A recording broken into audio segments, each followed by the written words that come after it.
ಎಸ್ಟಿಕೋಟೆ ಪಟ್ಟಣದ doctor PR Ambedkar ಭವನದಲ್ಲಿ ಇಂದು ಸಾರ್ವಜನಿಕರಿಂದ ಅಹವಾಲು ಸ್ವೀಕರಿಸುವ ಕಾರ್ಯಕ್ರಮ ಹಮ್ಮಿಕೊಳ್ಳಲಾಗಿತ್ತು. ಕಾರ್ಯಕ್ರಮ ಉದ್ಘಾಟನೆ ಮಾಡಿ ಮಾತನಾಡಿದ ಸಮಾಜ ಕಲ್ಯಾಣ ಸಚಿವ ಮತ್ತು ಜಿಲ್ಲಾ ಉಸ್ತುವಾರಿ ಸಚಿವರಾದ ಎಚ್.ಸಿ. ಮಹದೇವಪ್ಪ, ನಮ್ಮ ಸರ್ಕಾರ ಜನರ ಹತ್ತಿರ ಹೋಗಬೇಕು ಎನ್ನುವ ಉದ್ದೇಶದಿಂದ 3 ತಿಂಗಳಿಗೊಮ್ಮೆ ಜಿಲ್ಲಾ ಮಟ್ಟದಲ್ಲಿ ಜನಸಂಪರ್ಕ ಸಭೆ ನಡೆಸಬೇಕು ಮತ್ತು ಜಿಲ್ಲಾ ಮಟ್ಟದ ಅಧಿಕಾರಿಗಳು ತಾಲೂಕು ಮಟ್ಟಕ್ಕೆ ಹೋಗಿ ಸಾರ್ವಜನಿಕರ ಸಮಸ್ಯೆ ಆಲಿಸಿ ಪರಿಹರಿಸಬೇಕೆಂದು ಸೂಚನೆ ನೀಡಲಾಗಿದೆ.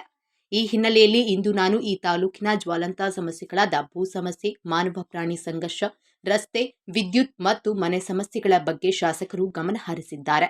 ನಾನು ಕೂಡ ತಾಲೂಕಿನ ಅಭಿವೃದ್ಧಿಗೆ ಪೂರಕವಾಗಿ ಸ್ಪಂದಿಸುವ ಕೆಲಸ ಮಾಡುತ್ತೇನೆ ಎಂದರು.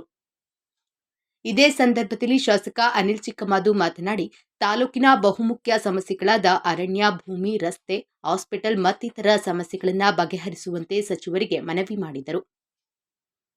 ಸಭೆಯಲ್ಲಿ ಜಿಲ್ಲಾ ಮತ್ತು ತಾಲೂಕು ಮಟ್ಟದ ಅಧಿಕಾರಿಗಳು, ಜನಪ್ರತಿನಿಧಿಗಳು ಹಾಗೂ ಸಾರ್ವಜನಿಕರು ಭಾಗವಹಿಸಿದರು. ಇನ್ನೂ ಕೂಡ ಹಕ್ಕುಪತ್ರಗಳು ಸಿಕ್ಕಿಲ್ಲ. ಕೆಲವೊಂದು ಮನೆಗಳಿಗೂ ಕೂಡ ಇನ್ನೂ ಕೂಡ ನಮಗೆ ಹಕ್ಕು ಪತ್ರ ದೊರಕಿಲ್ಲ. ಅಂದ್ರೆ ಹಿಂದೆ ತಾವು ಕಳಿಸಿದ್ರಿ, ನಮ್ಮಲ್ಲಿ ಬರೀ 777 ಮನೆಗಳು ಮಾತ್ರ ಸರ್ಕಾರಿ ಭೂಮಿಯಲ್ಲಿದೆ ಅಂತಲೂ ಕೂಡ ನಮ್ಮ ಇಲಾಖೆಯಿಂದ ರೆವಿನ್ಯೂ ಇಲಾಖೆಯಿಂದ ಹೋಗಿದೆ. ಆದ್ರೆ ನನ್ಗೆ ಗೊತ್ತಿರೋ ಪ್ರಕಾರ ಸುಮಾರು ಒಂದು 7,000 ಮೇಲೆ ಸರ್ಕಾರಿ ಭೂಮಿಲಿ ಇರ್ತಕ್ಕಂಥ ಮನೆಗಳು ದಾಖಲಾಗಿದೆ. ಯಾಕಂದ್ರೆ ಗೊತ್ತಿರೋ ಹಾಗೆ ತಮಗೆ ಒಂದೇ ಹೆಸರಲ್ಲಿ RTC ಓಡದೈತೆ ಒಂದು ಊರು.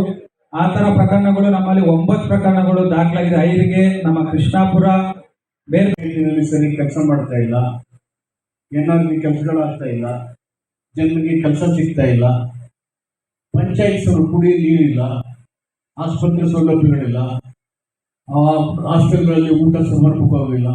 ಇವೆಲ್ಲವನ್ನ ಕೂಲಂಕುಷವಾಗಿ ಪರಿಶೀಲನೆ ಮಾಡಿ, ಸ್ಥಳಕ್ಕೆ ಹೋಗಿ ಜನರ ಜೊತೆ ಸಂಪರ್ಕ ಮಾಡಿ ಅವ್ರ ಕಷ್ಟಕ್ಕೆ ನೆರವಾಗಬೇಕು ಅಂತಕ್ಕಂಥದ್ದು ಸರ್ಕಾರದ ಉದ್ದೇಶ ಇದೆ. ಸರ್ಕಾರ ನೇರವಾಗಿ ಜನರ ಬಳಿಗೆ ಹೋಗಬೇಕು. ಜಿಲ್ಲೆಯಲ್ಲೇ ಕೂತ್ಕೊಳ್ಳದೆ, ತಾಲೂಕಿನಲ್ಲೇ ಕೂತ್ಕೊಳ್ಳದೆ ಜನರ ಬಳಿಗೆ ಹೋಗಬೇಕು. ಜನರ ಸಮಸ್ಯೆನ ಕೇಳಬೇಕು. ಜನರಿಗೆ ನಂಬಿಕೆ ಬರಬೇಕು, ಭರವಸೆ ಬರಬೇಕು. ಸರ್ಕಾರ ಈಗಪ್ಪ ನಮ್ಗೆ ತೊಂದರೆ ಆದರೆ, ನಮ್ಗೆ ಅನ್ಯಾಯ ಆದರೆ ನಮ್ಮ ಮನವಿ ಕೇಳ್ತಾರೆ, ಪರಿಹಾರ ಸಿಗುತ್ತೆ ಅಂತಕ್ಕಂಥ ನಂಬಿಕೆ ಇರಬೇಕು.